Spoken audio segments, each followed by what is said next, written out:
Can Christians vote for the lesser of two evils? Is it biblically okay to vote for someone who is unbiblical in their character? Now, a lot of people have given a lot of time to this question, and so we're going to dig into it and try to give a biblical foundation for this. This is hard because, as you know, every person you're voting for right now in this election season, well, they have certain flaws, right? For sure. So how should we approach this topic? Yeah, I think there are a few helpful principles. But just before we get into those, I want to say, yes, I think Christians can vote for an unbiblical candidate or vote for the lesser of two evils. And I think there's some helpful principles to consider. First, no candidate is perfect, right? Yeah. Romans 3:23. It says, "For all have sinned and fall short of the glory of God." Right? This verse is a really famous one. Yeah, even Kamala? Even Kamala, yeah. Even Kamala has fallen short of the glory of God. My whole opinion's changed. Exactly. But this verse is talking about the inability of humans to be righteous on their own before God. But I think it's helpful to remember when considering this question because it reminds us that there's no perfect candidate, right? Yes. There's no one perfect. On this side of heaven, everyone is sinful. Everyone is broken. Everyone has fallen short of God's glory. And everyone, in some sense, is evil, right? Yeah. Now, there are varying degrees of evil for sure within people. But of course, when we're voting, there's never going to be a perfectly righteous or perfectly moral bill, government, policy, candidate. It's just not going to happen, right? That's the reality. And we have to accept that when we're going to the voting, the polls, right? When we're going to the ballot box, we're going to be voting for something that is not perfect. So Jesus is not running for president. Jesus is not running for president, just to be clear. I hear that Just a lot, be clear. but it's true. It's true. Jesus isn't running for president, and that's true even if we had more than two options. We do, but generally in America, right, we're considering two parties, two options usually. And that'd be true if there were 4 options, 5 options, 6 options, right? No matter who's running, if it's not Jesus, they're not perfect, right? Yep, absolutely. Okay, so no candidate is perfect. That's our first principle. Yeah. And I think most of us understand that. Exactly. You know, like there are people that kind of view a certain figure as like a messianic figure. Yeah. So that I don't want to rule that out. But okay, so that's the first principle. What's the second principle? The second principle that I think is kind of counterbalancing that is that righteousness does matter, right? Righteousness is a thing that we should look for in our policies, in our leaders. It's something we should care about. Proverbs 14:34 says, "Righteousness exalts a nation, but sin is a reproach to any people." Right? And what this verse is saying is that when a nation pursues righteousness, which means pursuing what God says is good and right and true and tries to live according to those standards, the nation is going to be better off. Right? It's going to, the people of that nation will live in greater joy, peace. There will be more prosperity in the land.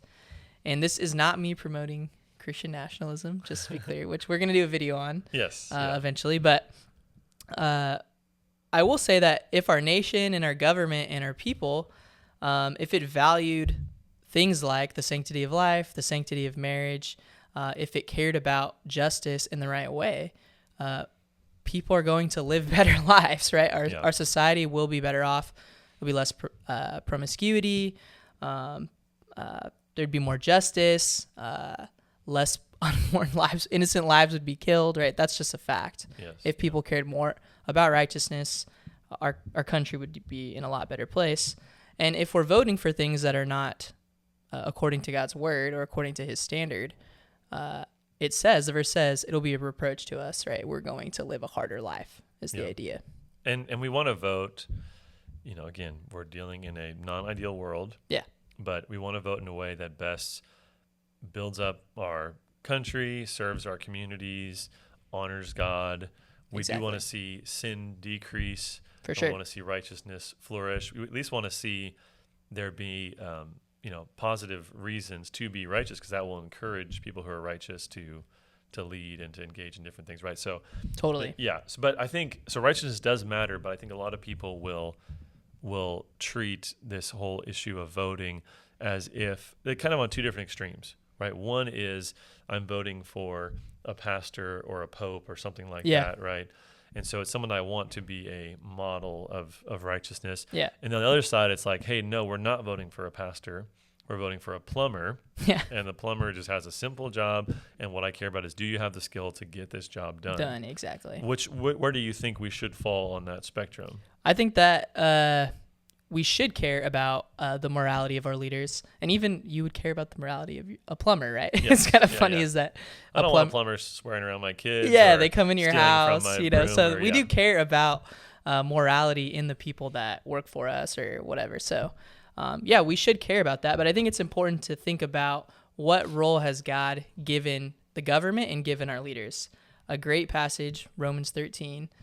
We've probably already mentioned it in a video, and we're probably going to mention it again. Yeah. But Romans 13, 1 through 4 is really helpful. I'll read it. It says this. Let every person be subject to the governing authorities, for there's no authority except from God, and those that exist have been instituted by God.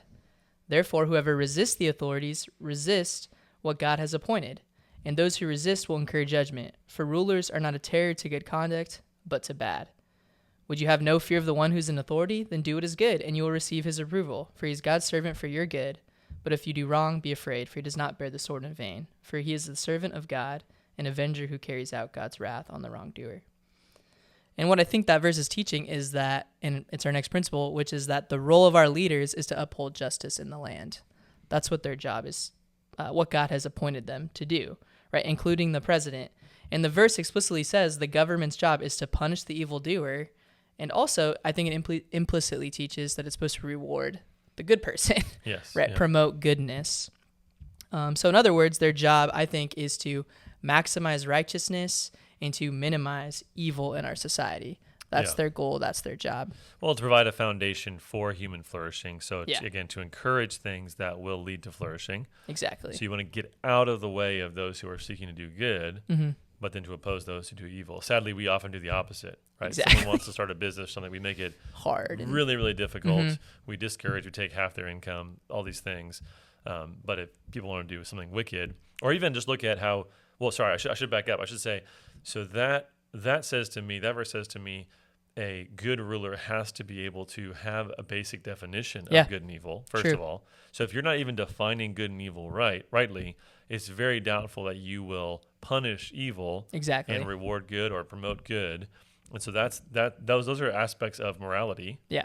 And then you have to actually have the will to follow through on that. Because a lot of people, you know, I remember in high school, I went to a Christian high school. It'll be obvious by the story, but my teacher in government was talking about, you know, well, Jimmy Carter was like a really godly guy. Yeah. You know, really, Catholic, right? Sunday school teacher. I think he's. No, He I'm just pretty sure turned he's 100. Protestant. I'm He pretty just sure he's turned 100. mainline Protestant. He turned 100. Yeah. Wow. And he was like, and he was a absolutely horrible president. So he had Yeah. good moral, but he didn't have the moral fiber to do the strength to do the right thing, Mm. and that is an aspect of character as well. It's Yeah. having courage. Then he took Ronald Reagan, and Ronald Reagan, who was on his second marriage, or I don't know the details right, Yeah, but yeah. you know, had a past and had some difficult, you know, not good things. But he said, but look at how he led. Yeah, you know, exactly. How he ruled, if you want to use this kind of language. So you have to be able to define good and evil, and also to follow through and have the strength to enforce it. Yeah, exactly. Yeah, we want our leaders to be moral people. At the same time, we're not looking at them to be the most perfect moral examples, Yeah. right? So if you looked at both candidates, I'm sure if we looked at their personal lives or things they've supported in the past or currently support, there'd be things that we don't agree with and definitely are maybe scary to us in some sense, Yeah. right? But if we recognize that their role is not to be the most perfect moral examples for us or for the church, but it's to maximize righteousness and minimize wickedness, that's okay then. We can vote for that person as long as they have, like you said, have some good grounding of what morality is and have the moral fiber to actually accomplish that task. Yes. Yep. So if a candidate has sexual sins in their past, or which in this case both of our presidential candidates have a lot in their past, clearly, well, that is a factor. But I think it's important for me to understand, okay, where is this righteousness going to, like, where does it actually rub me through? I don't need them to be the person that I would entrust with my discipleship or something like that. I do. They're not need your them- pastor. Yeah, I do need them to be able to say what's right and wrong clearly for governance, Yeah. and to have the strength to do it. So Exactly. righteousness matters, but it doesn't matter. 30 years ago you did something sinful and foolish. That's a little different than today. You're saying, Can good they is- bear the good is sword evil. rightly? Yeah, exactly. Yeah. So righteousness does matter, but we're trying to help define exactly how that matters. Yeah. And then lastly, I'd say a principle to remember is that that can be encouraging and comforting to us during election season when we're considering between the lesser of two evils, is that Jesus' kingdom is unaffected by who's president. Yep. Right? He has a throne that is his throne. It doesn't change, and what he's doing in the world can't be changed by who fills the Oval Office, right? Or who's on the throne of any other government, right? Jesus says in John 18:36, "My kingdom is not of this world. If my kingdom were of this world, my servants would have been fighting, that I might not be delivered over to the Jews. But my kingdom is not from the world." And that's a comforting thing to recognize, right? That Jesus' kingdom is not of this world. It's not from this world. It can't be changed by this world. And so I would just encourage you with that. If you're struggling between who do I vote for, I'm going to vote for this person, but I don't love everything about them. Well, that's okay. Jesus' kingdom was unaffected by it, Well, that's good. Yeah. So I think your conclusion is Christians basically are always going to have to vote for imperfect candidates. Yeah. They're always going to be, to some degree, lesser of two evils, to some degree. But there are principles that we can apply to make a wise decision.